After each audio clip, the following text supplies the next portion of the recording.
Hello मेरे दोस्तों, आप सबका स्वागत है क्रिएटिव थिंकर्स हब के चैनल पे। आज हम देखेंगे एलिमेंट्स और प्रिंसिपल्स ऑफ डिजाइन।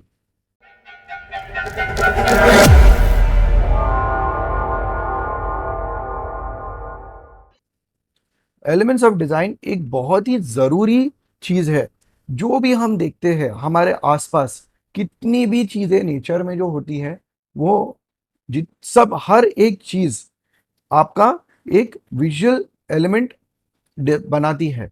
और सबसे पहले हमारा एलिमेंट है पॉइंट। ये पॉइंट एक डॉट भी कहलाता है। और वो पॉइंट को अगर आप बड़ा करो, समझा, तो वो एक सर्कल बन जाता है। ये पॉइंट अपने खुद में तो कोई ज्यादा मायने नहीं रखता, पर अगर आपने इसको इस तरीके से जोड़ा है तो ये बहुत ही अच्छा डिजाइन एलिमेंट बना सकता है। काफी पॉइंट्स एक साथ में अगर जोड़े तो वो एक लाइन बनता है। ठीक है। और वो सबसे बेसिक एलिमेंट ऑफ डिजाइन है। वो शेप्स, पैटर्न्स और टेक्सचर्स भी लाइन से बनते हैं। ये लाइन अगर आप सीधे रखो, उसको कर्व कर दो, उसको मोटा करो, पतला करो, या तो उसको तोड़ के रखो, ये हर एक लाइन अपना एक मूड और मूवमेंट बनाती है। जैसे यहाँ पे मैंने वो लाइन को रोड के लिए तोड़ा है और उसको एक मूवमेंट दिया है, तो ये हिसाब से ये एक रास्ता बन जाता है जहां पे ये पूरा बन रहा है। ये आप लोगो भी देख रहे हैं, तो ये लाइन से पूरा हमने एक ब्रिज बनाया है। ये लाइन को हमने तोड़ मोड़ के ये पूरा साइक्लिस्ट बनाया है। तो इस हिसाब से आप लाइन के साथ जितना भी खेलेंगे, आपके नए नए ऑब्जेक्ट्स यहाँ पे बनते जाते हैं। यहाँ पे ही हम अभी देखेंगे कि लाइन को से हम टू डायमेंशनल ऑब्जेक्ट किस तरीके से बना सकते हैं। तो यहाँ पे अगर आप लाइन को पूरा मोड़ दो गोलाई में, तो ये एक सर्कल बन जाता है। और अगर लाइन को यहाँ पे तोड़ दो, तो ये ट्रायंगल भी बन सकता है, ये स्क्वायर भी बन सकता है और हेक्सागोनल भी बन सकता है। तो आप जैसे जितने आप लाइन को तोड़ो और उसको पूरा स्ट्रेट में ही मोड़ते जाओ, तो आपके अलग अलग शेप्स बनते जाएंगे। ये बहुत ही एक अच्छा विजुअल कंट्रास्ट और मीनिंग के हिसाब से आप उसके साथ खेल सकते हैं। जैसा मैंने यहाँ पे किया है कि मैंने वहां पे लाइन को एक सर्कल में मोड़ा है, लाइन को पूरा फायर टाइप इफेक्ट दिया है जहां से मैं पूरा सूरज बना सकता हूँ। और लाइन को यहाँ पे तोड़ मोड़ के थोड़ा ट्रायंगल जोड़ के मैंने यहाँ पे उनको माउंटेन बना दिए। उस तरीके से ये बच्चों का पूरा यहाँ पे ब्रोशर बन गया। अभी ये फॉर्म है, तो ये फॉर्म को हमने क्या किया है कि इसका एक बेसिक शेप को लेके हमने इसको लेंथ, हाइट और डेप्थ दे दी है। ये सब आप करने पे उसको एक थ्री डायमेंशनल फॉर्म आप क्रिएट कर सकते हो। ये फॉर्म आपको स्पेस, वॉल्यूम, डायमेंशन बनाता है। जैसा यहाँ पे ये ब्रिज को एक पूरा एक अलग ही डेप्थ मिल जाता है ये क्यूब्स यहाँ पे जोड़ने के। अगर यहाँ पे अगर मैं थोड़ा शैडो डाल देता हूँ, तो यहाँ पे एक टोनल वैल्यू क्रिएट हो जाती है। तो ये टोनल वैल्यू क्या है? ये एक हमारा शैडो है, जो जिसकी जिसको हम लाइट या तो डार्क करते हैं, वो हिसाब से वो ऑब्जेक्ट हमारे नजदीक या तो दूर आ जाता है। ठीक है। और ये भी एक अलग अलग टाइप के मूड भी हम यहाँ पे पोर्ट्रे कर सकते हैं। जैसा यहाँ पे आप देख सकते हो, यहाँ पे मैंने लाइट शैडो दिया है, यहाँ पे हाईलाइट दी है और यहाँ पे डार्क लाइट दी है। तो ये क्या दिखाता है कि यहाँ पे ये इस तरीके से आप ये ऑब्जेक्ट को मोड़ सकते हो और आपका ये यहाँ पे ऑब्जेक्ट 3D हो जाता है। अगर इसको और हम यहाँ पे जैसे पूरा ब्लैक दिया है और यहाँ पे हल्का ग्रे दिया है, तो इस हिसाब से आप यहाँ पे पूरा आपका डेप्थ यहाँ पे देखे, ये पूरे कैंटर डिजाइन को हम थ्री डायमेंशनल इस तरीके से बना सकते हैं। इसके अंदर अगर हमने टेक्सचर जोड़ा है, तो टेक्सचर हम फॉर्म के ऊपर अगर जोड़ते हैं, तो यहाँ पे ये पूरा एक रियलिस्टिक वैल्यू आ जाता है। ये ऑब्जेक्ट को एक जान, अलग टाइप की जान आ जाती है। ये डेप्थ, डायमेंशनली और एक विजुअल इंटरेस्ट क्रिएट करता है।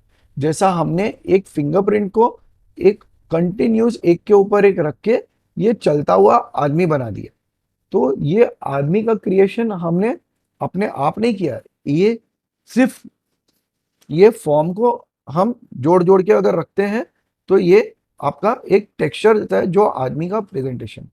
ये सेम हमने ये एक फॉर्म लिया था और फॉर्म को कंटिन्यूस रिपीट किया है अलग अलग अलग अलग तरीके से, तो हमारा यहाँ पे फिंगरप्रिंट बन गया। तो उस हिसाब से हमारा यहाँ पे पूरी तरह से ऐड एक पोस्टर बन गया। कलर ये बहुत ही ज़रूरी है, और कलर आप अगर अच्छी तरह से डालो तो ये कलर आप एलिमेंट ऑफ डिज़ाइन में भी आता है और प्रिंसिपल ऑफ डिज़ाइन में भी आता है। कलर अलग-अलग टाइप के मूड, इमोशन और अलग-अलग कलर के अलग-अलग मायने भी हैं। जैसा आपने देखा होगा कि एक इमोजी है, वो इमोजी को अगर आपको एक मूड देना है तो आप क्या करेंगे? वो हँसता एंग्री इमोजी है तो उसको लाल बना देंगे। वो गंदा इमोजी है जो वॉमिट टाइप आउटपुट दे रहा है तो आप उसको ग्रीन कर देंगे। जिसको बहुत ही घिन आ रही है उसको आप पर्पल कर देंगे। तो ये सिर्फ इमोजी को आप अलग-अलग कलर दे देंगे तो वहाँ पे भी आपके बहुत सारे इमोशन बन जाते हैं। इसी तरह के ये मैंने संजय गांधी नेशनल पार्क का यहाँ पे मैंने एक बस स्टॉप स्टैंड बनाया है, जहाँ पे यहाँ पे पर्पल कलर का अरे और पिंक कलर का हमने यहाँ पे आर्टवर्क दिया है, जहाँ पे वो खुशी दिखा रही है कि वाह ये देखो इतना अच्छा जंप कर सकते हैं। और ये बच्चा यहाँ पे बैठे बैठे बोर हो रहा है कि अरे यार ये वुड पेकर यहाँ पे खड्डा कितने टाइम में बनाएगा, उसको कितना टाइम जा रहा है।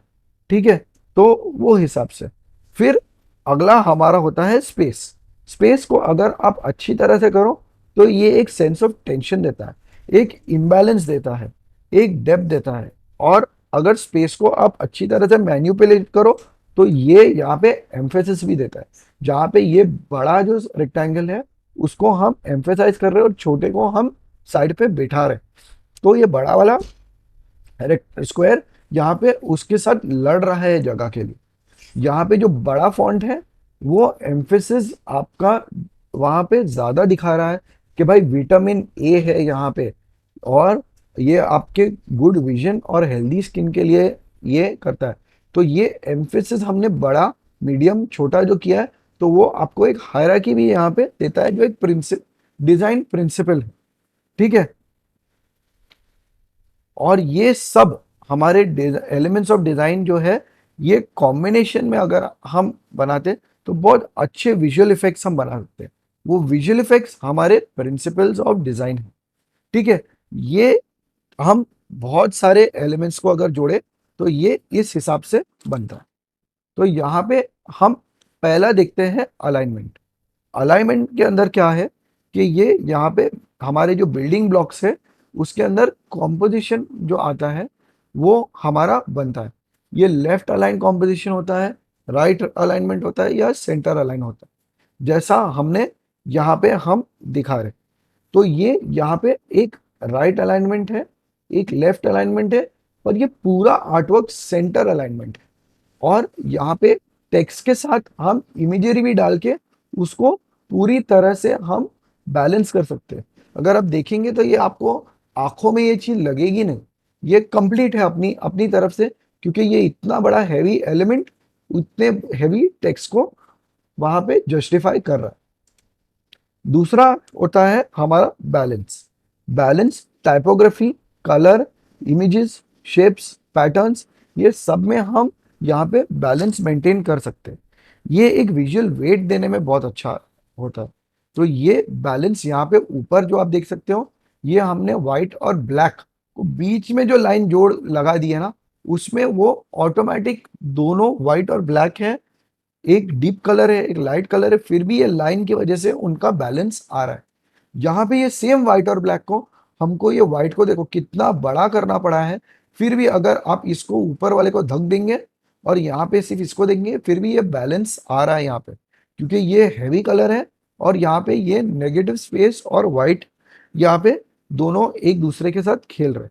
तो ये वाला ऊपर वाला क्या है, ये सिमेट्रिकल बैलेंस है और ये एसिमेट्रिकल बैलेंस। तो ये दोनों टाइप के बैलेंस हमारे डिजाइन में काम आते हैं। जैसा आपने यहाँ पे देखा तो ये इमेजेस और ये लोगो एक दूसरे को परफेक्ट बैलेंस कर रहे हैं, जिसकी वजह से बीच में अगर आपने इतना कम टेक्स्ट भी डाला या तो इतना ज़्यादा टेक्स्ट भी भर दिया, फिर भी ये बैलेंस अपने आप में ये पकड़ के रखते हैं। ये हटेगा नहीं बैलेंस आपका। तो ये बैलेंस का पावर है। तो ये आपका जो भी है, ये सिमेट्रिकल बैलेंस का एग्जाम्पल है। फिर यहाँ पे कलर के अंदर हम ये बहुत ही इंपॉर्टेंट डिजाइन एलिमेंट और प्रिंसिपल है, क्योंकि हमने ऑलरेडी इसको वहां पे पहले कवर कर दिया है। ये एक इमोशन को कम्युनिकेट करता है। जैसा यहाँ पे हम दिन के उजाले से लेके, समझा, डॉन टू डस्क हम ये कैलेंडर बना रहे, तो ये इस तरीके से जाता है। तो यहाँ से ये जाता है और ये पूरे साल का सीजन भी इस हिसाब से आपको दिखाता है।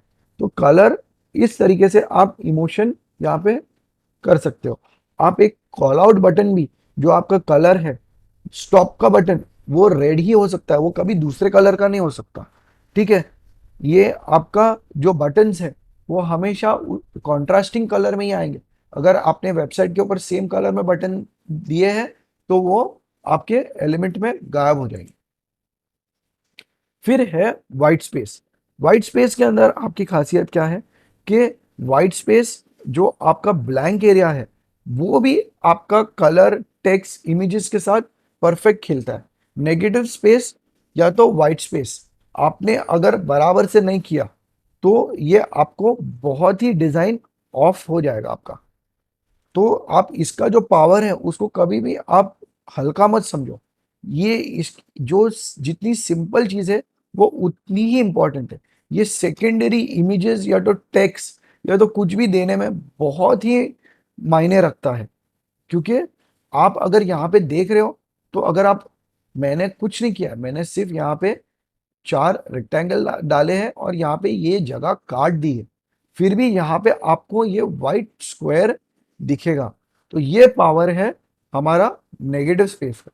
यहाँ पे आप देख सकते हो तो ये जो फ्लो है हमारा, ठीक है, तो ये हमारा नेगेटिव स्पेस का जो फ्लो है फ्रॉम 2008 से लेके ग्लोब तक, नवंबर तक, तो ये आपका फ्लो यहाँ पे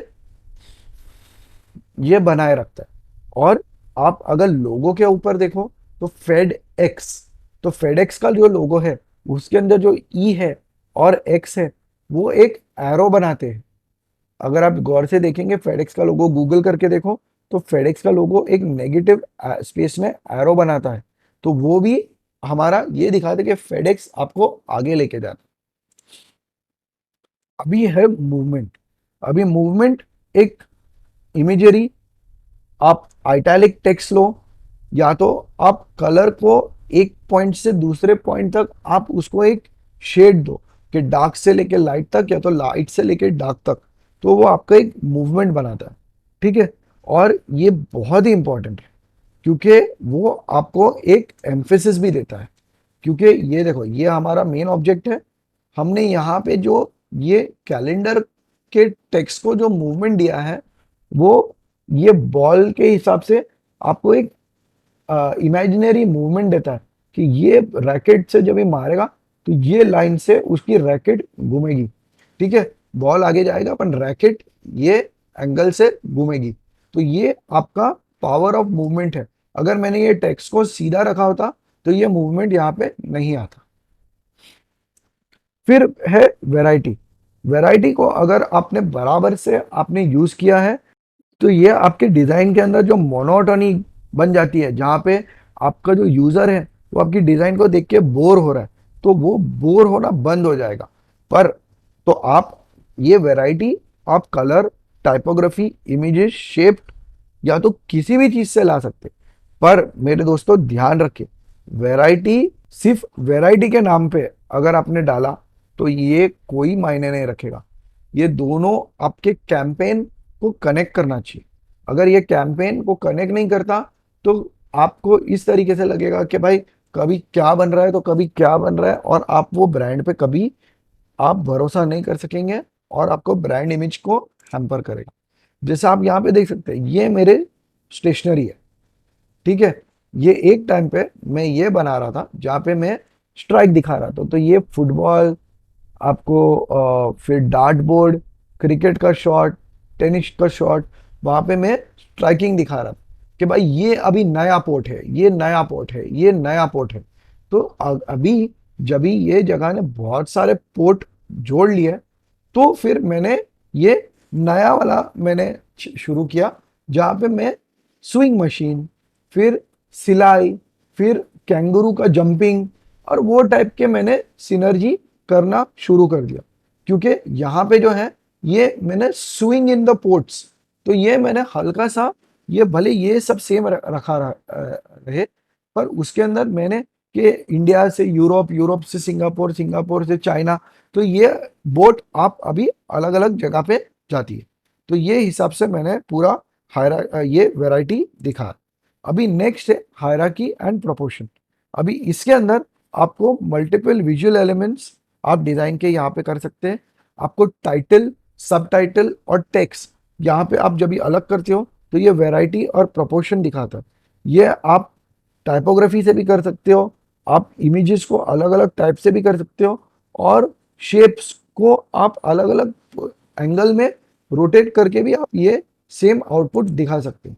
तो ये अगर आप देखो तो यहाँ पे मैंने जो लोगो लिया है, वो लोगो आपका एम्फेसिस दिखाता है कि कहाँ क्या एग्जीबिशन है, कहाँ पे है। फिर ये आपको टाइम टेबल दिखाता है, फिर ये आपको डिस्क्लेमर बताता है, ठीक है, और फिर उसके बाद इवेंट का एड्रेस दिखाता है। तो ये आपके 1, 2 और ये 3 पॉइंट के अंदर ये हायरार्की और आपका प्रपोर्शन यहाँ पे दिखा देता है। आपका कॉन्ट्रास्ट और एम्फेसिस, तो ये कॉन्ट्रास्ट हम किस तरीके से ये यहाँ पे ये इमेजरी में कर रहे हैं कि हर चीज ग्रीन है और ये हमारा ब्लैक है, तो ये हमारा कॉन्ट्रास्ट होता है और हम ब्लैक के ऊपर एम्फेसिस कर रहे हैं, ठीक है। तो ये आपका black, white, thick, thin, modern, traditional, ये सब तरीके से आप आपका कॉन्ट्रास्ट और एम्फेसिस आप कर सकते हो, ठीक है।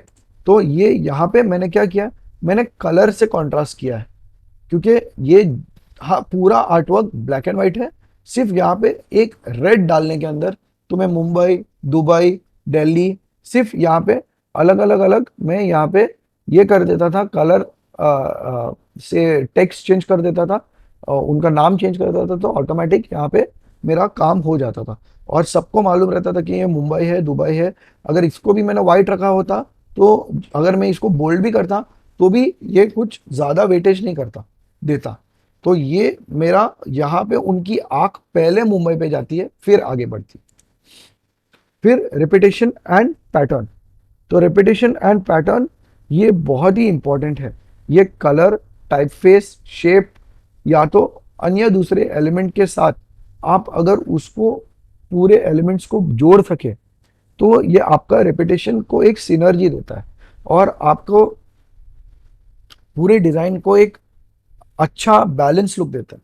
तो अगर आपका कहाँ पे भी कुछ भी ऑफ है, तो ये एक बहुत ही जरूरी चीज है चेक करने के लिए। अभी आप यहाँ पे देख सकते हो, तो ये ब्लू कलर का मेरा लोगो है, ठीक है। व्हाइट कलर का मैंने यहाँ पे पूरा एक्लेस का यहाँ पे स्पेस दिया है, नेगेटिव स्पेस। तो मेरी जितनी भी टेक्स्ट, ये बॉक्सेस सब ब्लू कलर के हैं, टेक्स्ट मेरे वैसे ही है। इमेजरी भी मैंने जानबूझ के ना ब्लूइश और ब्लूइश मैंने ली है। और यहाँ पे ये छोटे छोटे दूसरे हाइलाइट्स है जो ये बिजनेस के अलावा जो ये करते हैं, ये यहाँ पे दिए हैं। और जो मेन बिजनेस है उसका रेक्टेंगल बड़ा बड़ा दे के उसको टेक्स्ट भी मैंने यहाँ पे दे दिया। तो उस हिसाब से मैंने रेपिटेशन और पैटर्न को यहाँ पे फॉलो किया, ठीक है। तो अगर आपको ये समझ में आया है तो ये बहुत ही जरूरी है, क्योंकि ये आपका अभी जितने भी मैं वीडियोस बनाऊंगा, डिजाइन नए नए बनाऊंगा, उसमें मैं आपको डिजाइन एलिमेंट्स और डिजाइन प्रिंसिपल्स यहाँ पे बार बार मैं रिपीट रिपीट करूंगा। तो वहां पे मैं लिंक तो जरूर दूंगा, पर आपको ये वीडियो 2 के 3 टाइम जरूर देखनी है, क्योंकि ये ये वीडियो के अलावा आप कोई भी डिजाइन नहीं बना सकते। तो यहाँ पे हम ये वीडियो खत्म करते हैं। अगर आपको ये अच्छा लगा है तो प्लीज लाइक, सब्सक्राइब और शेयर करना ना भूले, क्योंकि बांटने से ही ज्ञान बढ़ता है। शुक्रिया।